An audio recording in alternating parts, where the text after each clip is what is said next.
Revelation 828. From the 25th of March 1939. Depression.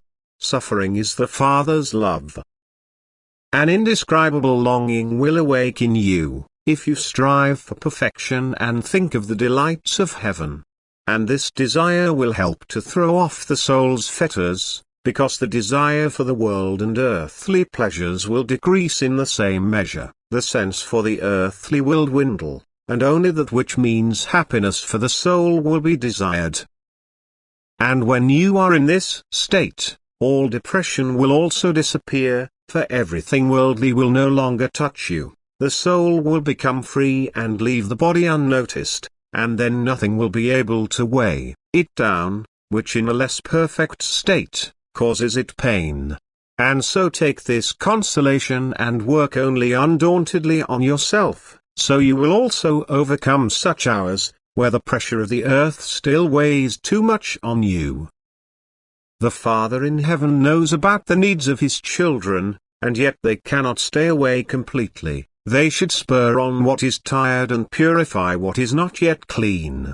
Keeping this in mind, every day will bring you its blessings, and you will come closer and closer to the state of liberation. So often the soul is drifting, swaying to and fro and is not yet firm in itself, and then it needs such depressions to strengthen it and to stir up the desire for its Creator. When it has overcome such moods, then it will again be light and clear in it, and it lives with double concern of its liberation.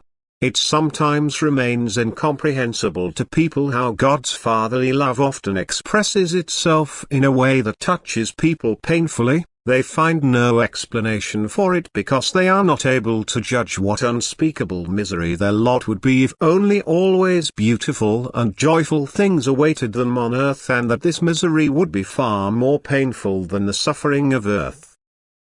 The infinite love of the Father is only always ready to give and has never wanted the suffering of mankind. As long as they do not violate the divine order, every suffering would stay away from them, and they would only always feel the goodness and love of God. But if their own will drives them to violate the divine order, and they would have to suffer unspeakable suffering in the hereafter because of this. Because God has to be a just judge and cannot deny the sense of justice out of love for mankind, then he tries to convince man of his wrong thinking and acting while he is still on earth. He tries to influence him favorably and to make him compliant with the divine will, and this in every way. By his word, which announces his will. By admonitions and everlasting references to suffering and misfortune of fellow men, and just by suffering, which concerns man himself, but which can only be called minimal compared to the suffering which awaits the incorrigible man in the hereafter. Man on earth is not receptive to the Lord's great love.